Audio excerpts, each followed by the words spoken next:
सभी को जय हिंद। कैसे हैं आप सभी? उम्मीद है आप सब बहुत अच्छे होंगे, बेहतरीन होंगे एंड एकदम मस्त तरीके से अपनी तैयारी को कंप्लीट कर रहे होंगे। तो आपका अब एएलपी सीबीटी 2 का डेट आ चुका है और ये आपका पेपर होने वाला है 2 मई और 6 मई को, यानी कि 2 दिन आपका पेपर होने वाला है।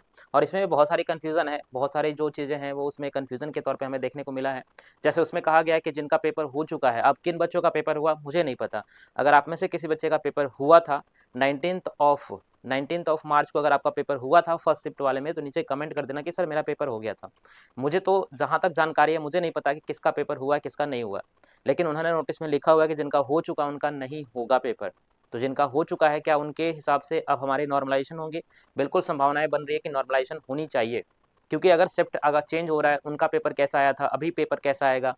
कई सारे तो उनमें एक बच्चे का वीडियो वायरल हो रहा था, आप सबने देखा होगा कि उसने कहा कि जीके का क्वेश्चन भी उसमें आया हुआ था। तो जीके तो सिलेबस में था नहीं आपका, तो उन्होंने कैसे पूछा, क्यों पूछा, और अगर उन बच्चों का पेपर हुआ है तो क्या उनके हिसाब से हमारी नॉर्मलाइजेशन होंगी? ये सारी बातें अभी बनी हुई है और हमारे बहुत सारे बड़े बड़े जो टीचर्स हैं वो आपस में बातें कर रहे हैं। ठीक है, तो उसका कोई ना कोई सोल्यूशन निकल जाएगा। फिलहाल आप अपने पढ़ाई पे फोकस करेंगे। अभी आपके पास 30 दिनों का समय बचा हुआ है। 30 दिनों के अंदर आप कैसे अपने आप को तैयार करें बेहतर तरीके से, ताकि आपका रिजल्ट हो सके। मेन मकसद हमारा रिजल्ट का है, ठीक है ना। बाकी सारी चीज़ें वैसे ही चलती रहेंगी, लेकिन रिजल्ट आपका हो ये बहुत ज़्यादा ज़रूरी है। उसी कड़ी में एक टॉपिक रह गया था, दैट इज़ फोर्जिंग। तो हम सोच रहे हैं कि आपको फोर्जिंग वन शॉर्ट क्लास में करवा दें कंप्लीट। तो एक शॉर्ट क्लास में, वन शॉर्ट क्लास में ये पूरा फोर्जिंग चैप्टर कंप्लीट हो जाएगा। हालांकि एक वीडियो मैंने अपलोड किया हुआ है, तो वो वीडियो भी आप देख लीजिएगा। अगर मौका मिला तो वो पूरी जो टॉपिक हमने आपको बताई थी वो टॉपिक भी करवाएंगे, और ये वाली क्लास भी आपके लिए इंपॉर्टेंट होंगे। कई सारे क्वेश्चंस यहाँ से देखने को मिलेंगे। 3 से 4 क्वेश्चन पूछे जाने की संभावना है इस टॉपिक के अंदर है। तो वीडियो को लास्ट तक देखिएगा, कमेंट कर दीजिएगा प्यारा सा, और चैनल को सब्सक्राइब कर लीजिएगा, लाइक कर दीजिएगा। नहीं किया है तो आने वाली वैकेंसी में भी हम आपका पूरी तरीके से फ्री ऑफ कॉस्ट में सहायता करने वाले हैं। इससे पहले अगर अभी तक आपने इस ई बुक को परचेज नहीं किया है तो प्लीज़ आप इस ई बुक को परचेज कर लीजिए। इसमें आपके 4 टॉपिक्स मिलेंगे, ठीक है ना। प्लीज़ कहने का मतलब मेरा ये है कि आपके लिए बहुत ज़्यादा ज़रूरी है। 1 टॉपिक, 2, 3, 4, ये 4 टॉपिक्स इसके अंदर इंक्लूडेड है, ठीक है। बाकी सारी पीडीएफ जो है आपको नीचे दिए गए डिस्क्रिप्शन में लिंक से आप टेलीग्राम चैनल पे ज्वाइन हो जाएंगे, तो वहाँ आपको पीडीएफ मिल जाएंगे। पेमेंट क्या करना होगा, कहाँ पे करना होगा? 7973931910, इस नंबर पे आपको पेमेंट कर देना है। पेमेंट करने के बाद अपना नाम और पेमेंट स्लिप, ठीक है। और आपको कौन सी ई बुक चाहिए? अगर आपको पूरी 4 टॉपिक चाहिए तो 170 रुपीज़ पेमेंट करने होंगे, ठीक है। अगर आपको एक एक टॉपिक चाहिए होगा तो 49 रुपीज़ ईच में आपको एक टॉपिक मिल जाएगा। नीचे आप कमेंट कीजिएगा, ठीक है ना, कि आपको ये सारी चीज़ें जो है किस तरीके से चल रही है, कैसे लग रहा है आपको पढ़ाई, क्या मज़ा आ रहा है? मज़ा आ रहा है पढ़ने में, तो आपके लिए बहुत ज़्यादा ज़रूरी है। 27 मार्क्स हमें लाना है और वो लाने के लिए हम इस कड़ी में आगे बढ़ रहे हैं। स्टार्ट करेंगे टॉपिक को। ज़रा इस टॉपिक को ध्यान से पढ़ते हुए और अच्छे तरीके से समझते चलिएगा। जब हम बात करेंगे तो हमें 2 चीज़ों के ऊपर बात करनी होगी। एक होता है स्मिथिंग, एक होता है फोर्जिंग। दोनों एक दूसरे से सिमिलर ही हैं, ठीक है। स्मिथिंग का मतलब लोहार से हम कहेंगे, इनको आम बोलचाल की भाषा में, हम गाँव की भाषा में क्या कहते हैं? लोहार कहते हैं। ये क्या करते हैं? ये किसी चीज़ को गर्म करते हैं और गर्म करने के बाद उसको पीट करके उसके डिज़ायर्ड शेप को गेन कर लेते हैं, ठीक है। इसी तरीके से हमारा फोर्जिंग भी होता है। इसमें भी हम मटेरियल को हीट करते हैं। हीट करने के बाद देखो यहाँ पे जो लोहार होते हैं वो अपने हाथों से, अपने हैंड का इस्तेमाल करते हैं, ठीक है। इसमें हैमर का इस्तेमाल करते हैं, हथौड़े का इस्तेमाल करते हैं और अपने हिसाब से डिज़ायर्ड शेप बना लेते हैं। जबकि फोर्जिंग में अगर हम बात करें तो यहाँ पे हमारे पास इंस्ट्रूमेंट्स होते हैं। इनको करने के लिए इंस्ट्रूमेंट्स होते हैं। इंस्ट्रूमेंट्स के अलावे अगर हम बात करें तो हमारे पास मशीन भी होती है फोर्जिंग करने के लिए। तो दोनों बेसिकली सिमिलर हैं, बट इसका कुछ अलग फंक्शन है। इसमें हम मशीन का इस्तेमाल करते हैं, इंस्ट्रूमेंट का इस्तेमाल करते हैं, जबकि यहाँ पे अपने हाथों से हम चीज़ों को कंप्लीट करते हैं। तो हमें बेसिकली इस चैप्टर के अंदर यही सीखना है। सबसे पहले स्मिथिंग और फोर्जिंग का अगर डेफिनेशन में थोड़ा सा हम फ़र्क को समझे, तो डेफिनेशन को अगर हम समझे तो इस तरीके से हम समझ सकते हैं। सबसे पहले स्मिथिंग क्या है? Smithing is a process of performing various operation on relative small work. हम छोटे से काम को कर पाते हैं स्मिथिंग में, क्योंकि हम अपने हैंड का इस्तेमाल करते हैं। इसमें हम क्या करते हैं? Heated in open fire. हम आमतौर पे देखते हैं कि हमारे आसपास के जो लोग होते हैं वो क्या करते हैं? ओपन फायरिंग कर लेते हैं, वहाँ पे चीज़ों को गर्म करते हैं एंड देन उसके बाद, ठीक है ना, फोर्स इज अप्लाई। उसके बाद फोर्स अप्लाई करते हैं, फिर मेटल को मैनिपुलेट करते हैं एंड अपने हैमर और हैंड का इस्तेमाल करते हैं, जिसमें स्मॉल पावर आती है, और उसी को हम बोलते हैं स्मिथी शॉप, जहाँ पे ये चीज़ें होती हैं, जिसको लोहार की दुकान भी कहा जाता है आम बोलचाल की भाषा में। गाँव की भाषा में अगर हम समझे तो इसको हम यही कहते हैं। है ना, अपने घर में कुछ भी बनवाना हो, चाहे आपके होए यानी कि फावड़ा बनवाना हो, ठीक है, हथौड़े बनवाना हो या कुछ भी छोटे से किल्स भी क्यों ना बनवाना हो, आप लोहार के पास जाते हो, वो गर्म करते हैं, उसको पीट करके डिजायर्ड शेप बना करके आपको दे देते हैं, ठीक है ना। तो ये चीज़ आपको ध्यान रखना होगा। जबकि फोर्जिंग क्या होता है माफी चाहूंगा। फोर्जिंग क्या होता है? Forging is the process of producing those parts, इसमें हम बेसिकली पार्ट्स को बनाते हैं जो कि हीट होगा क्लोज फर्नेस के अंदर। जबकि यहाँ पे देखो ओपन फायरिंग कर रहे थे, यहाँ पे हमें फर्नेस का इस्तेमाल करेंगे, एक डिवाइस का इस्तेमाल करेंगे। And force is applied to manipulate the metal by means of heavy hammer. यहाँ पे जो हैमर होगा वो भी काफ़ी हैवी होगा। एंड इसके पास मशीन्स हम इस्तेमाल करेंगे। तो ये दोनों में बेसिक फर्क है, बाकी दोनों का मेथड जो है बिल्कुल सिमिलर है, सेम है। हॉट मेटल की कुछ खास प्रॉपर्टीज होती हैं, ज़रा उस चीज़ को समझते हैं।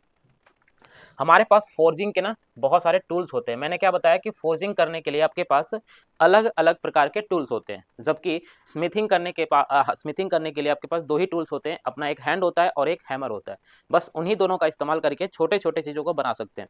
लेकिन यहाँ पे फोर्जिंग के माध्यम से हम बड़े बड़े जो डिवाइसेस होते हैं, बड़े बड़े जो प्रोडक्ट्स होते हैं, उनको हम यहाँ पे बना सकते हैं। सबसे पहला हमारे पास डिवाइस होता है जिसका नाम होता है एनविल, ठीक है ना। ये क्या करेगा? ये सपोर्ट करेगा एंड ब्लैक स्मिथ को work piece for when hammering. मान लेते हैं कि हमें किसी चीज़ को हैमर करना है, ठीक है, जैसे मान लेते हैं कि हमारे पास ये एक रॉड है जिसको हमने गर्म कर दिया, इसको हमें हैमर करना है। अगर हम नॉर्मली इसको ज़मीन पे रख के हैमर करेंगे तो ये ज़मीन के अंदर धंस जाएगा, मतलब ये हैमर नहीं हो पाएगा। तो इसको हैमर करने के लिए हम एक स्पेशल टाइप का डिवाइस इस्तेमाल करते हैं, इसका नाम होता है एनविल। कुछ इस तरीके से आपने देखा होगा कहीं ना कहीं, इस तरीके से डिवाइस ये होती है, ठीक है। अब यहाँ पे हम क्या करते हैं, यहाँ पे हम इस जॉब को यानी कि इस प्रोडक्ट को रखते हैं और यहाँ पे हम हैमर से हथौड़े से पीटना शुरू कर देते हैं, ठीक है। जैसे कि आप ये भाई साहब को देख पा रहे होंगे, ये भाई साहब ने, ये हमारा एक होता है टोंग, ठीक है, स्टोंग से इसको पकड़ लिया। अब इसे हमें पीटना है तो हमने यहाँ से हथौड़े से इसको पीटना शुरू कर दिया। लेकिन जिसके ऊपर रख के पीटेंगे ना, उसी का नाम क्या होगा? एनविल होगा। आप सबने कहीं ना कहीं देखा ही होगा, ठीक है ना। ये अगर आप देखो तो एग्जैक्ट इमेज ये रहा, ये आपने देखा होगा इस तरीके के, ठीक है। तो इसको बोलते हैं एनविल। इसका इस्तेमाल क्यों करेंगे? ताकि वर्कपीस को हम होल्ड करके उस पर पिटाई कर सके। ये क्या करता है? Big is used for bending the workpiece. Workpiece को बेंड करने के लिए हम बिग का इस्तेमाल करते हैं। आगे देखते हैं बिग क्या होता है। अगला है फुलेर। फुलेर बहुत इंपॉर्टेंट है। ये हथौड़े जैसा होता है पर हथौड़े से थोड़ा सा अलग होता है ना, थोड़ा सा इसमें हथौड़े से ज़्यादा अलग होता है, ठीक है। इसको हम इस्तेमाल करते हैं necking down a piece of work, मतलब पीस ऑफ वर्क को अगर हमें छोटा करना है, उसको बेंड करना है, झुकाना है, नेक गर्दन की तरह ऐसे झुकाना है, तो उस केस में हम इसी फुलेर का इस्तेमाल करते हैं। इंपॉर्टेंट है, एग्जाम में एक बार पूछा हुआ है। अगर डायग्राम देखोगे तो इस तरीके का आपको लगेगा कि हथौड़ा है, पर ये एक्चुअल में हथौड़ा नहीं है ना, हथौड़ा ये बिल्कुल भी नहीं है। इस तरीके से आपको यहाँ पे इमेज दिखाई दे रहा होगा, ठीक है। जस्ट लाइक हथौड़ा ही होता है, बट ये एक्चुअल में हथौड़ा नहीं होता है, थोड़ा सा अंतर होता है। अगला है swage. Swage is also very very important. Swage क्या है? ये ऑब्टेन करता है reduce and finish to round, square और हेक्सागोनल फॉर्म। अगर हमें मान लेते हैं कहीं पे चीज़ों को फिनिश करना है, फिनिश करने का मतलब क्या है? जैसे उस पर बर रह जाता है, उस पर थोड़े से स्क्रैचेज रह जाते हैं, तो उनको अगर हमें दूर करना है तो इसका इस्तेमाल करेंगे।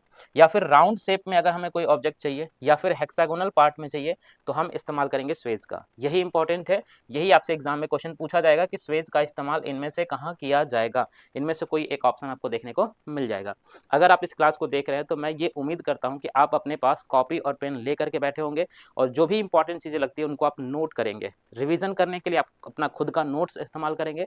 अगर ऐसा नहीं कर पाते हैं तो आपका पीडीएफ मिल जाएगा, पीडीएफ से भी पढ़ सकते हैं। इसके अलावा इस वीडियो को आप चाहें तो डाउनलोड कर लीजिए या फिर सेव कर लीजिए और बार बार 2x करके आप इस वीडियो को देख सकते हैं।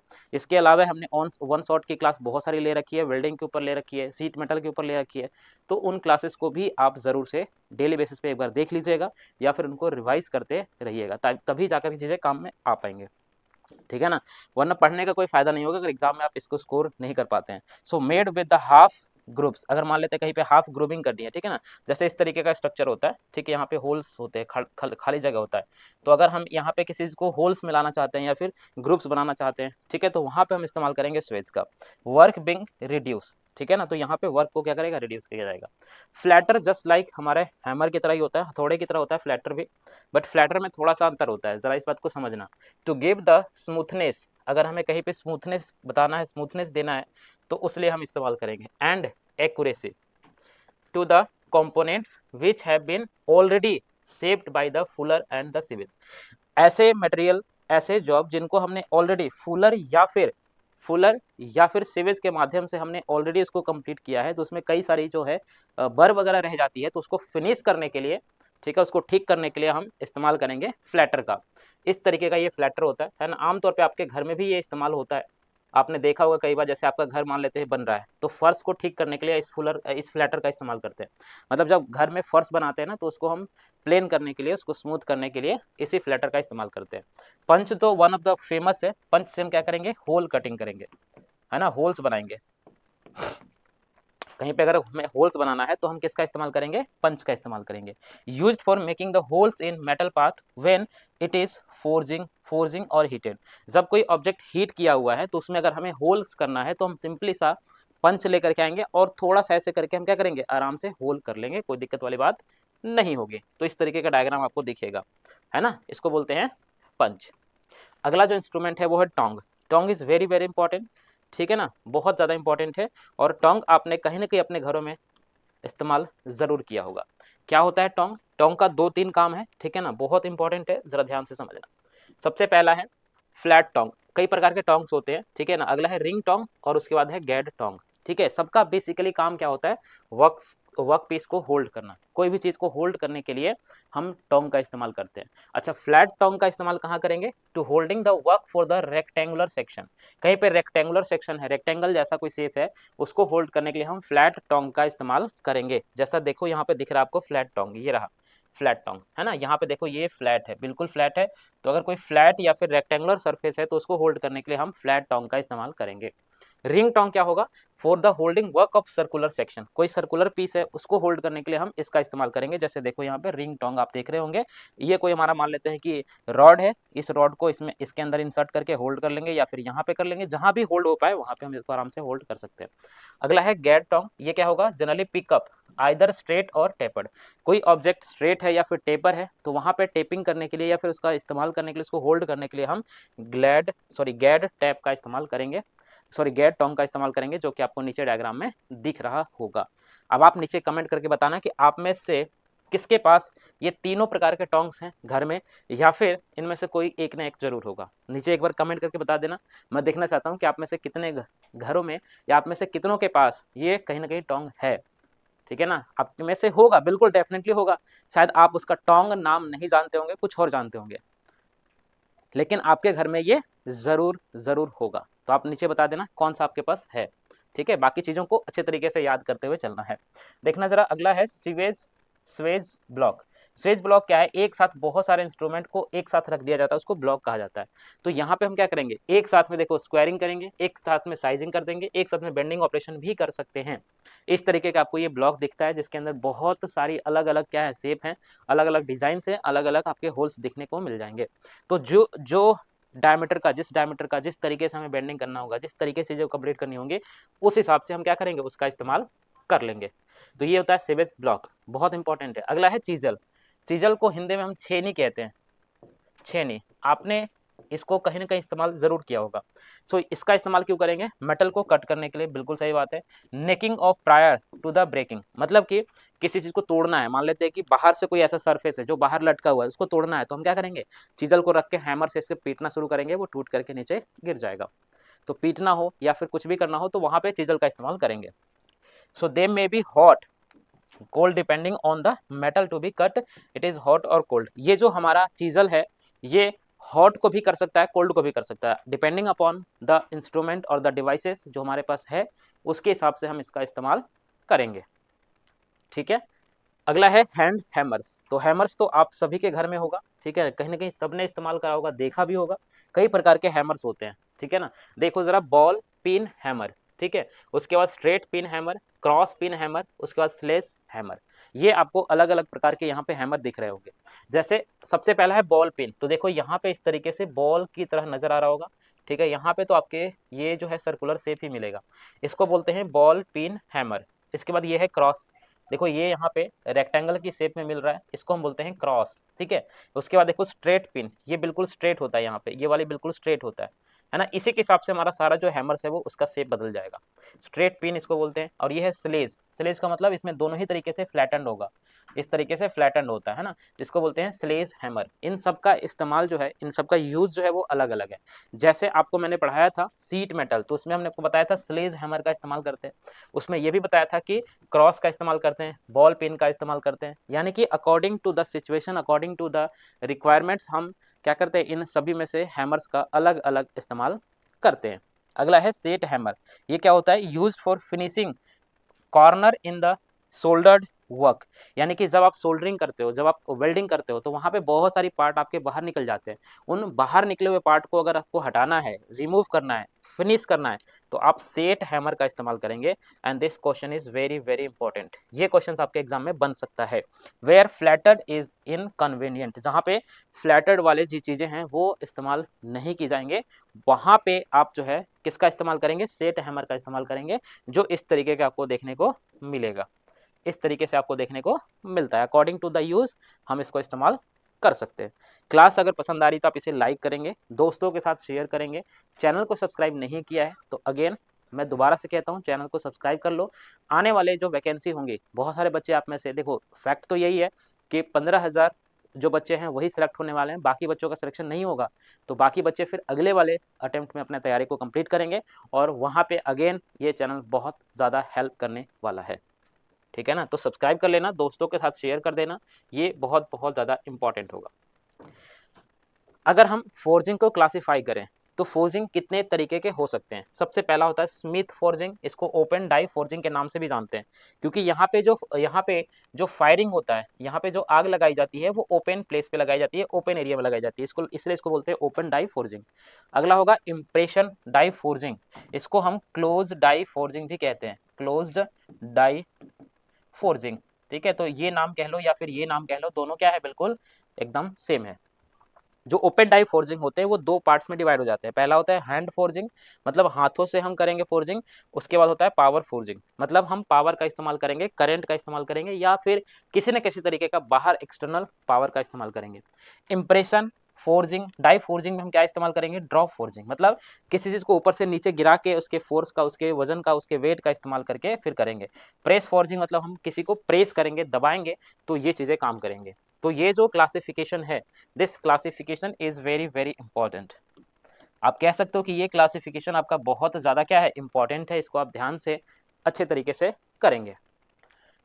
पावर फोर्जिंग, अब एक एक करके फोर्जिंग को हम पढ़ना शुरू करते हैं। सबसे पहला हमारा पावर फोर्जिंग है, ठीक है ना। पावर फोर्जिंग का मतलब इसमें हम कहीं ना कहीं पावर का इस्तेमाल कर रहे होंगे, power in the sense current का इस्तेमाल कर रहे होंगे, या फिर किसी और डिवाइस का या चीज़ का इस्तेमाल कर रहे होंगे।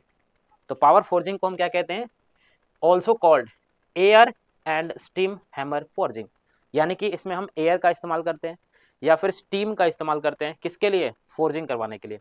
ऑपरेटेड बाय आइदर स्टीम और कंप्रेस्ड एयर, मतलब यहाँ पे हम एक्सटर्नल पावर के रूप में, एक्सटर्नल पावर के रूप में हम किसका इस्तेमाल कर रहे हैं।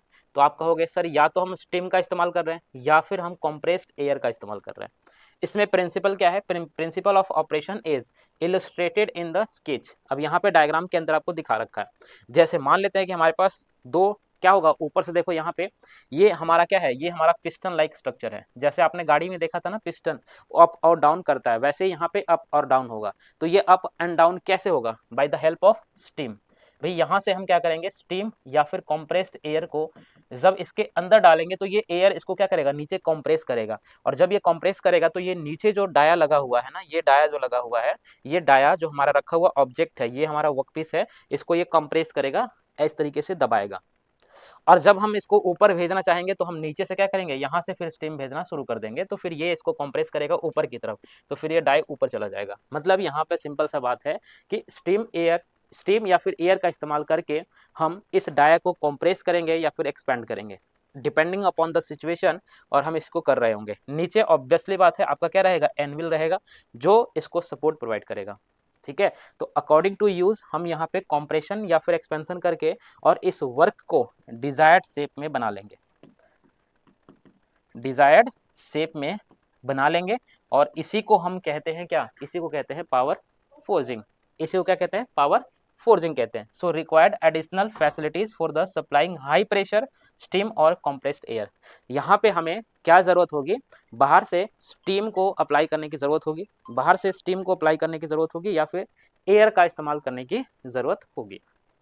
ठीक है, नेक्स्ट है ड्रॉप फोर्जिंग, यानी कि हम ऊपर से किसी चीज़ को ड्रॉप कर देंगे, ठीक है, और वो ड्रॉप फोर्जिंग की वजह से हमारा क्या होगा, काम कंप्लीट हो जाएगा। इसको हम क्या कहते हैं, ग्रेविटी हैमर या फिर बोर्ड हैमर भी कहते हैं। तो ऑल्सो कोल्ड जो लिखा हुआ है ना बच्चा, ये इंपॉर्टेंट है क्योंकि ऐसे क्वेश्चन जो है आपके पूछ लिए जाते हैं। डायरेक्टली बोल देगा कि drop forging also known as, 4 option लिख देगा, आपको उसमें से चूज करना होगा। ठीक है, राइट है, कोई दिक्कत तो नहीं है। चलिए यहाँ पे देखिए हम क्या करेंगे, हमारे पास 2 रोलर्स लगे होते हैं। ये रोलर्स क्या होते हैं, घूम रहे होते हैं इस तरीके से। अब ये हमारा डाई है जिसका इस्तेमाल करके हम क्या करेंगे, जिसका इस्तेमाल करके हम नीचे रखे हुए किसी ऑब्जेक्ट को हम इस पे हैमरिंग करेंगे या फिर अकॉर्डिंग टू नीड्स हम इसके शेप को बनाएंगे। पर ये जो डाई है, दिस इज कॉल्ड डाई, है ना, जिस कॉल्ड डाया। तो ये जो डाई है इसको हम ऊपर से ड्रॉप करेंगे या फिर इसको एक्सपेंड करेंगे। अब देखो जब ऊपर ले जाना होगा तो इसको हम ऐसे एंटी क्लॉकवाइज डायरेक्शन में घुमा देंगे दोनों चक्कों को, तो ये क्या करेगा, इसको पकड़ के ऊपर लेके चला जाएगा। और जब नीचे लाना होगा तो इसको हम क्लॉकवाइज डायरेक्शन में रोटेट करवा देंगे। और कहीं ना कहीं इसमें हम पावर का इस्तेमाल करेंगे, बिजली का इस्तेमाल करेंगे, मोटर का इस्तेमाल करेंगे। ठीक है, तो ये चीज़ आपको ध्यान रखना है क्योंकि ये पार्ट किसका है, ये पार्ट है हमारा पावर का है ना। तो देखो ये कैसे काम करेगा, जैसे ram is fix to the lower end of the board. Ram क्या होता है, ये डाया को हम रैम कह देते हैं। तो ये रैम जो होगा वो फिक्स होगा लोअर एंड ऑफ बोर्ड पे, ये जो लोअर एंड है ना ये वाली, इसके ऊपर फिक्स होगा। Board is placed between 2 rolls, 2 rolls के बीच में ये फिक्स्ड होगा। Ram will be lifted when both rolls are pressed against each other. मतलब ये बेसिकली कहना चाह रहा है कि ये ऊपर चला जाएगा अगर एंटी क्लॉकवाइज डायरेक्शन में हमारा रोल्स घूमेगा तो। Working stroke is produce when the rolls are released. जब रोल्स रिलीज होंगे मतलब कि क्लॉकवाइज डायरेक्शन में घूमेगा तो वो उसको नीचे लेकर के आएगा और ये जो होगा वो प्रोसेस को कंटिन्यू किया जाएगा जब तक हमारा पूरा ऑपरेशन कंप्लीट नहीं हो जाता है, जब तक हमारा पूरा डिजायर्ड शेप देखने को नहीं मिल जाता है तब तक ये प्रोसेस हमारा कंप्लीट चलेगा। समझ में आ रहा है सभी को, एक बार थम्स अप करते हुए, क्योंकि हम आपको देख तो नहीं रहे लेकिन आप हमें देख रहे हैं, तो अपना हिसाब से आप चीज़ों को ना करते चले कि हाँ सर हमें सब कुछ समझ में आ रहा है। और प्यारा सा फीडबैक हमें ज़रूर बताना भाई, है ना, सभी लोग, क्योंकि आपके लिए बहुत मेहनत करते हैं बच्चा, है ना। आप देखोगे तो फ्री ऑफ कॉस्ट में इतना मेहनत तो जितना मैंने किया आपके लिए शायद ही किसी ने किया होगा। देखो खुद मैं बड़ाई नहीं कर रहा, पर आप भी ये बात को समझते हैं कि हाँ अनुज सर ने जितनी मेहनत करी है ना हमारे लिए फ्री ऑफ कॉस्ट में, आपको ये जो कंटेंट है ये आपको 1500 2000 में भी लोग बेच रहे हैं। ठीक है, और बेचने के बाद भी आपको इतना अच्छा कंटेंट नहीं दे पा रहे हैं। मैं खुद की बड़ाई नहीं कर रहा, बिल्कुल भी नहीं कर रहा, मैं आज तक ना मैंने करी है ना मैं करूँगा। ठीक है, बट आप ये इस बात को खुद समझेंगे कि हाँ सर ने बहुत मेहनत करी हमारे लिए, तो आपका भी एक फ़र्ज़ बनता है प्यारा सा फीडबैक, प्यारा सा कमेंट जो कहीं ना कहीं हमें मोटिवेट करती है आपके लिए काम करने के लिए। हमें आपसे और कोई किसी चीज़ की उम्मीद नहीं है, बस शेयर करें और जब आपका नौकरी लग जाए तो एक बार हमें ज़रूर अपना मिठाई खिला करके जाएं। देखिए most common types of forging operation. अब ये जो ऑपरेशंस हैं दिस इज़ इम्पॉर्टेंट, एक्चुअली में पूरा का पूरा इंपॉर्टेंट टॉपिक हमारा ऑपरेशन ही है। हमारे एग्जाम में इन ऑपरेशन से क्वेश्चन डायरेक्टली पूछे जाते हैं, जैसे अपसेटिंग क्या होता है, बेंडिंग क्या होता है, पंचिंग क्या होता है, ड्राइंग डाउन क्या होता है, सेटिंग डाउन क्या होता है, वेल्डिंग क्या होता है, कटिंग क्या होता है, फ्लेयरिंग क्या होता है। This process is very very important. तो मैं अगर कहूँ तो ये सबसे ज़्यादा इंपॉर्टेंट है, इसको आप अच्छे तरीके से ध्यान से याद करेंगे। सबसे पहला एप सेटिंग है, उसके बाद बेंडिंग है, पंचिंग है, ड्राइंग डाउन है, सेटिंग डाउन है, वेल्डिंग है, कटिंग है, फ्लेयरिंग है। हमें एक एक करके इन सभी प्रोसेस को समझना है कि एक्चुअल में ये प्रोसेस होते क्या हैं। सबसे पहला है अपसेटिंग प्रोसेस। अब आपके एग्जाम में जो है ना अपसेटिंग प्रोसेस से क्वेश्चन बनेंगे कि भाई अपसेटिंग प्रोसेस क्या होता है, ऑप्शन लिखे होंगे उसके हिसाब से आपको चूज करने पड़ेंगे। ठीक है, क्लियर है सभी को, ध्यान दो। अपसेटिंग सेटिंग क्या होगा, अपसेटिंग यानी कि अपसेट फोर्जिंग ऑपरेशन, मतलब ये एक ऐसा ऑपरेशन होगा, ठीक है ना, ये एक ऐसा ऑपरेशन होगा जिसके अंदर हम क्या करेंगे, ऊपर से हैमरिंग करेंगे। जैसे मान लेते हैं कि हमारे पास ये एक ऑब्जेक्ट था, ठीक है, इसको हमें किसी डिजायर्ड शेप में बनाना है, तो हम इसको टोंग से ऐसे पकड़ लेंगे और पकड़ने के बाद इसको एनविल पे रखेंगे और एनविल पे रखने के बाद हैमर से इसको पीटना शुरू करेंगे और जो भी हमें डिजायर्ड शेप है हम उस डिजायर्ड शेप को उसको पालेंगे। ये हमारा कहलाता है अप सेटिंग। अप मतलब ऊपर, तो ऊपर से हम इसको सेटिंग कर रहे होंगे। So this process increasing the thickness. ये क्वेश्चन इंपॉर्टेंट है कि अप सेटिंग प्रोसेस से क्या इंक्रीज होगा। तो ध्यान रखना यहाँ से जब हम इसको पीटेंगे तो यहाँ से बल्की हो जाएगा, बल्कि होने का मतलब क्या होगा सर? बल्कि होने का मतलब इसके थिकनेस इंक्रीज हो जाएंगे और लेंथ डिक्रीज हो जाएगा। ये बात ध्यान रखना है ना। प्रोसेस ऐसा है जिसके अंदर हम थिकनेस को क्या करेंगे? इंक्रीज करवाएंगे और लेंथ को रिड्यूस करवाएंगे। तो अगर हमें लेंथ को डिक्रीज करना है, ठीक है, थिकनेस को बढ़ाना है, तो वहां पे हम इस्तेमाल करेंगे ऑफसेटिंग का, ठीक है ना, वहां पे इस्तेमाल करेंगे ऑफसेटिंग का। देखो अगला है, नेक्स्ट है जिसको हम कहते हैं बेंडिंग। तो बेंडिंग तो आपने बहुत अच्छी तरीके से पढ़ा है और मैंने आपको एक वन शॉट क्लास में पढ़ा भी रखा है ना। लास्ट में मैं आपको दिखाऊंगा कि कौन सी प्लेलिस्ट है, आप प्लेलिस्ट को जरूर से चेक करना, ठीक है, सारी चीज़ें वहाँ पे आपको मिल जाएंगी। सो बेंडिंग क्या होता है? एक ऐसा प्रोसेस होता है जिसमें हम किसी चीज़ को एंगुलर बेंड कर लेते हैं, ठीक है, अकॉर्डिंग टू यूज हम उसको बेंड करते हैं।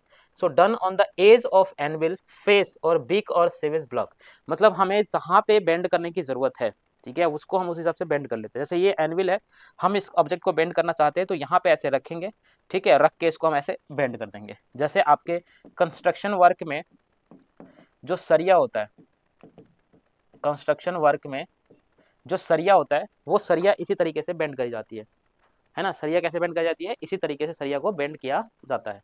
जी सर बताएं।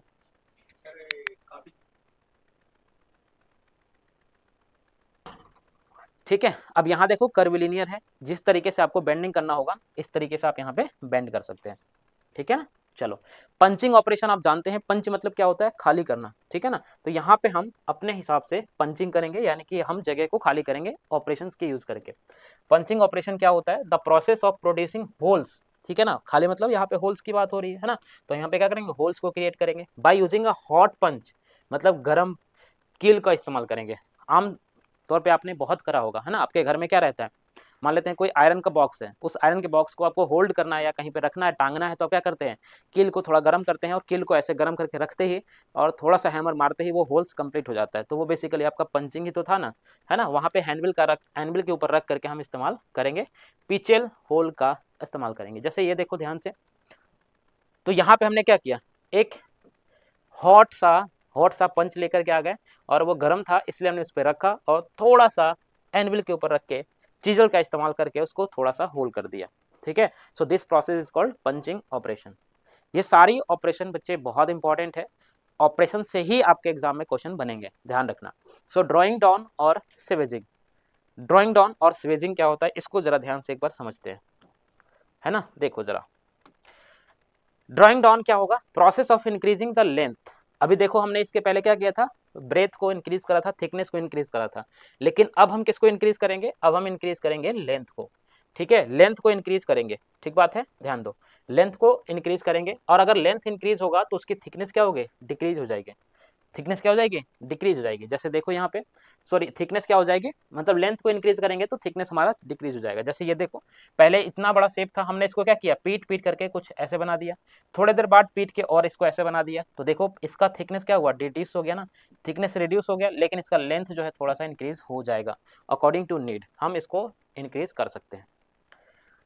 सेटिंग डाउन में क्या करेंगे भाई? सेटिंग डाउन, ये था हमारा ड्राइंग डाउन। ड्राइंग मतलब हम किसी पंच के माध्यम से, जैसे ये सर्कुलर पाथ है ना, आपने इसको क्लास में जरूर किया होगा, इतना मोटा हमारा है। अब इसको हम धीरे से क्या करेंगे? इसमें से पास करेंगे, ये घूमता रहता है ऐसे। जब इसको पास करेंगे तो यहाँ से हमें थोड़ा सा थिकनेस कम होता हुआ नजर आएगा, तो बेसिकली हम थिकनेस को यहाँ पे कम कर देंगे। सेटिंग डाउन में क्या करेंगे? लोकलाइज द ड्राइंग डाउन और स्वेजिंग ऑपरेशन, मतलब इसमें से जो बर्स वगैरह है उनको हम यहाँ पे ठीक करने का काम करेंगे। कटिंग के लिए तो आप जानते ही हैं, आपके पास वैसे कटर बहुत सारे होते हैं, पर हम कटिंग के लिए एक प्रोसेस भी अप्लाई कर सकते हैं जिसको बोलते हैं कटिंग। क्या करेंगे इसमें? Cutting off is from the chiselling, chiselling मतलब चीजल का इस्तेमाल करेंगे, ठीक है। उसके बाद where by a long piece of stock is cut into several specified length, मतलब मान लेते हैं जैसे आपने कंस्ट्रक्शन में इसको देखा होगा, आपके घर में मिस्त्री जो होते हैं, जो आपके घर में मिस्त्री होते हैं वो इस चीज़ को कर रहे होते हैं। बहुत बड़ा सा सरिया है, अब उन सरिया को छोटे छोटे टुकड़ों में काट करके इस्तेमाल करना है, तो वो क्या करते हैं? एनविल के ऊपर रखते हैं इस तरीके से, ठीक है, और यहाँ पे चीजल का इस्तेमाल करके और उसको ऐसे हथौड़े से मार के काट लेते हैं। तो वो जो प्रोसेस है that was cutting operation. Forging is separated cut off from its stock, तो उसके स्टॉक से वहां पे हम कट कर लेते हैं। When cutting with the chisel, the hammer blows are directed on the chisel head, which must be slightly rounded, जो कि आपका थोड़ा सा राउंडेड फॉर्म में नजर आएगा, जिससे हम काटने का इस्तेमाल करते हैं।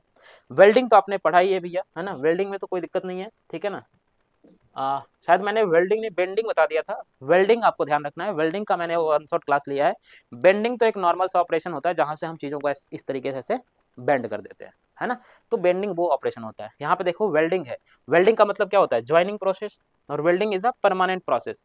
वेल्डिंग क्या है, एक परमानेंट प्रोसेस है। So joining process performed in the smithy shop, हम इसको शॉप में परफॉर्म करते हैं, और बेसिकली वहाँ पे क्या करते हैं, वहाँ पे हम वेल्डिंग करने का काम करते हैं।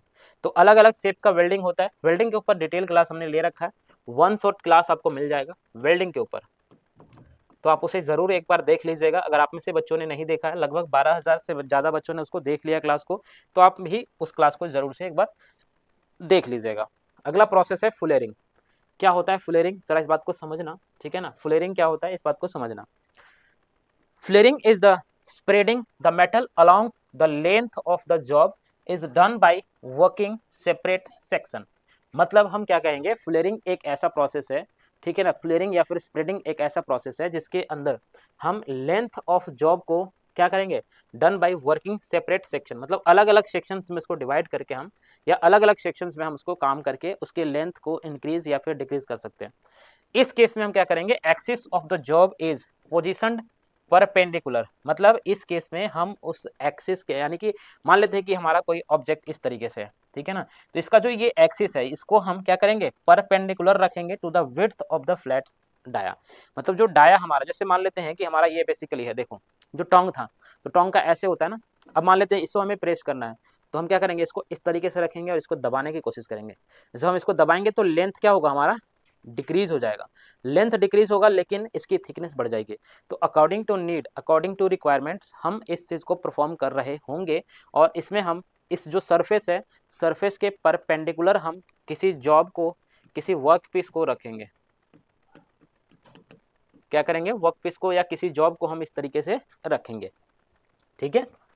अगला है फोर्ज्ड पार्ट वर्सेस में कास्ट पार्ट। मतलब कास्टिंग और फोर्जिंग दो अगेन अलग अलग प्रोसेस होते हैं, ठीक है। इन दोनों में अंतर क्या है ये आपको समझना पड़ेगा, ठीक है ना, कभी कभी डायरेक्टली यहाँ से क्वेश्चन बनते हैं। सो फोर्ज्ड पार्ट यानी कि जो आपने फोर्जिंग से बनाई है, और जो आपने किससे बनाई है, कास्टिंग से बनाई है। फोर्जिंग से भी हम किसी पार्ट को बनाते हैं, कास्टिंग से भी हम किसी पार्ट को बनाते हैं। किसी और क्लास में आपको कास्ट के बारे में बता देंगे, ठीक है ना। So forged part are stronger than casting. एक बात का ध्यान रखना है कि जो भी आप फोर्जिंग से बनाओगे मटेरियल, फोर्जिंग से जो भी मटेरियल आप बनाओगे, that was very very strong then casting. जो कास्टिंग से बना हुआ मटेरियल होगा उससे काफ़ी ज़्यादा स्ट्रॉन्ग होता है हमारा किससे बना हुआ, फोर्जिंग से बना हुआ, ठीक है ना। So forging refine the structure of metal. Forging जो होता है, ये स्टेटमेंट कई बार क्वेश्चन पूछा हुआ है ना, तो फोर्जिंग जो है वो क्या करेगा, मेटल के स्ट्रक्चर को पूरी तरीके से रिफाइन कर देगा by smashing up large grain formation and closing up any cavities that may be present. देखो कास्टिंग में हो सकता है कि थोड़े बहुत कैविटीज रह जाए। कैविटीज क्या होते हैं, अगेन ये डिफेक्ट्स है। अगर कैविटीज रह जाता है इसका मतलब स्ट्रेंथ कहीं ना कहीं इसका वीक हो जाएगा। अब मान लो कि रेलवे वगैरह में या फिर कहीं पे आप इस्तेमाल कर लोगे ना उसको, तो रिस्क का यानी कि खतरा हमेशा बना हुआ है, ठीक है ना। तो इसीलिए हम कास्टिंग के बजाय फोर्जिंग पे ज़्यादा फोकस करते हैं, क्योंकि फोर्जिंग के अंदर कोई भी कहीं पे भी कैविटीज या फिर कहीं पे खाली जगह रहने की संभावना बिल्कुल न के बराबर होती है, क्योंकि हम उसमें ऑब्जेक्ट को पिटाई करते हैं, है ना। और पिटाई करने के बाद आपको पता है ना, बचपन में आपने पिटा हुआ है आपने, है ना, खुद को पिटवाया हुआ है टीचरों से, तो आपको पता होगा कि पिटने के बाद जो है काफ़ी ज़्यादा चीज़ें हो जाती है ना। So piece formed by forging exhibit directional properties indicated by the flow lines. मतलब इसमें जो भी पीसेस बनेंगे ना, वो एक तरीके से कह सकते हो कि एकदम बेहतरीन बनेंगे, अच्छा बनेगा, डायरेक्शनल बनेगा, ठीक है ना, इस बात का ध्यान रखना। Original crystals typically of cast structure are destroyed. जो ओरिजिनल उसका क्रिस्टल्स होते हैं वो डिस्ट्रॉयड हो जाते हैं, और फिर नए तरीके से and film of brittle constituent and impurities are broken up rolled into the fibre and uniformity is establish. मतलब ये है कि मान लेते हैं कि पहले से कोई मटेरियल था हमारे पास, उसका जो ग्रेन स्ट्रक्चर था, उसका जो उसके अंदर की जो पॉइंटें थी, वो मान लेते हैं कि इरेगुलर शेप में था। लेकिन जब हमने उसमें हथौड़े चलाया, जब हमने उसमें हैमर चलाया, तो वो सारे के सारे एकदम सरफेस में आ गए, स्मूथ में आ गए, और वो कहीं ना कहीं एक बॉन्डिंग जो है वो स्ट्रांग बना लिया, जिसकी वजह से हमारी जो फोर्स्ड वाले मेटल्स होते हैं वो काफ़ी ज़्यादा स्ट्रांग होते हैं। In addition to those effects certain mechanical properties, कुछ मैकेनिकल प्रॉपर्टीज भी काफ़ी ज़्यादा इनहेंस हो जाता है, जैसे कि पर्टिकुलरली इलोंगेशन परसेंटेज, मतलब ये जो बॉडीज इलोंगेट करते हैं ना, ये परसेंटेज काफ़ी डिक्रीज हो जाता है। रेजिस्टेंस टू स्टॉक, मतलब हम उस पर कोई लोड डालेंगे तो उसका रेजिस्टेंस काफ़ी इंक्रीज हो जाएगा। एंड वाइब्रेशन आर इम्प्रूव्ड, मतलब इसमें जो वाइब्रेशंस की क्वालिटीज़ होती है वो भी इम्प्रूव हो जाती है। जैसे कि आपका रेलवे ट्रैक जो होता है वो फोर्जिंग से बनाया हुआ होता है, तो आपने देखा होगा कि गाड़ी 1 किलोमीटर पहले है, लेकिन फिर भी अगर आप उसको कान लगा के सुनोगे ना पटरी को, तो आपको आवाज़ कहीं ना कहीं सुनाई देगा, क्योंकि वहाँ पे पूरी तरीके से फोर्ज है, एकदम ग्रेन्स है, स्टेब्लिश्ड है, एकदम ग्रेन सरफेसिंग है, एकदम ग्रेन्स जो है पर्टिकुलर मैनर में है, तो इसलिए साउंड जो है तेज़ी से आगे बढ़ता है। And in favourable cases cracks and blow holes are welded up, मतलब कभी कभी मान लेते हैं कि वेल्डिंग के केस में रह भी जाता है, तो हम उसको क्या करते हैं, कंप्लीट कर देते हैं। ये हमारे पास एक एग्जाम्पल्स है, ठीक है ना, ये एक एग्जाम्पल्स है जहाँ पे हमने क्या किया है, जहाँ पे हमने कास्टिंग करने की कोशिश करी है। ठीक है, कास्टिंग में हम क्या करते हैं, थोड़ा सा मैं पार्ट बता देता हूँ कास्टिंग का। हालांकि कास्टिंग का एक अलग ही क्लास हो सकती है, कास्टिंग के ऊपर हम एक अलग ही क्लास आपको दे देंगे, ठीक है ना, जब मौका मिलेगा तो कास्टिंग के ऊपर दे देंगे क्लास, क्योंकि ये जो क्लास है ना कास्टिंग वाले, डीजल मैकेनिक या फिर मोटर मैकेनिक्स के लिए इंपॉर्टेंट होता है। कई सारे पार्ट्स हम कास्टिंग से हेल्प से बनाते हैं। तो यहाँ पे कास्टिंग में मैं थोड़ा सा बता देता हूँ कास्टिंग में करते क्या है। ठीक है, ये हमारा क्या है, ये हमारा फोर्जिंग पार्ट है, मतलब दिखा रखा है, ये हमारा कास्टिंग वाले पार्ट है। जैसे यहाँ पे हमें मान लेते हैं कि कोई शेप चाहिए, ये शेप हमें चाहिए, हम क्या करेंगे, पहले जैसे मान लेते हैं कि हमें बनाना है आयरन का, तो पहले हम आयरन को मोल्टेन फॉर्म में लाएंगे, मोल्टेन फॉर्म में लाएंगे मतलब पिघला देंगे, और जब ये पिघल जाएगा ना, जब ये मोल्टेन फॉर्म में आ जाएगा, तो इसको हम इस कास्टिंग, यानी कि कास्ट इसको बोलते हैं ना, इसको बोलते हैं कास्ट। कास्ट मतलब इसी शेप का हम बालू से या फिर मिट्टी से या फिर कुछ ऐसी चीज़ें से जिन पे हीट का कोई इफेक्ट नहीं पड़ता हो, उनसे हम एक कास्टिंग तैयार कर लेंगे, और उसी कास्टिंग के अंदर इस जो मोल्टेन आयरन है ना, इसको हम इसको पोर कर देंगे। क्या करेंगे, पोर कर देंगे, जिसके बाद हमें ये स्ट्रक्चर देखने को मिल जाएगा। जैसा हमें स्ट्रक्चर चाहिए उसके हिसाब से हमें अलग अलग शेप का कास्ट बनाना पड़ता है। इसमें यही दिक्कत है कि हमें अलग अलग कास्ट का शेप बनाना पड़ेगा, जबकि फोर्जिंग में हम according to needs, according to use हम उसको डेवलप कर सकते हैं, बना सकते हैं, कोई दिक्कत वाली बात नहीं है। ठीक है, तो ये जो क्लास थी इसके अंदर हमने बेसिक बातें करी है, वन शॉर्ट क्लास के अंदर पूरा क्लास का ओवरव्यू दे दिया है। बाकी हमारी जो वो क्लास चल रही थी जिसके अंदर हम टॉपिक बाय टॉपिक चीज़ों को सीख रहे थे, उसका एक क्लास हो चुका है, लगभग 1000 बच्चों ने देख लिया। उम्मीद करते हैं कि आप भी जा करके उस क्लास को देखेंगे, ठीक है, अपने दोस्तों का शेयर करेंगे, वो भी इंपॉर्टेंट है, ये भी इंपॉर्टेंट है। वो क्लासेस भी कंटिन्यू होंगी, ये क्लास तो आपका वन शॉट के अंदर हमने पूरी कंप्लीट करवा दी है।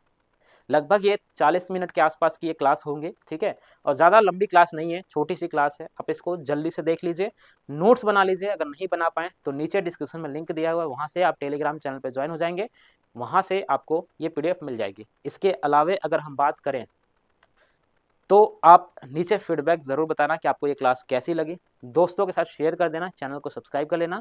मिलते हैं फिर नए क्लास में, तब तक के लिए बाय बाय, टेक केयर। बहुत ही जल्दी एक स्ट्रेटजी वीडियोज लेकर के आएंगे, एक्सपेक्टेड कट ऑफ वाली वीडियो लेकर के आएंगे, जिसमें हम आपको बताएंगे कि आपको कितना मेहनत करना पड़ेगा।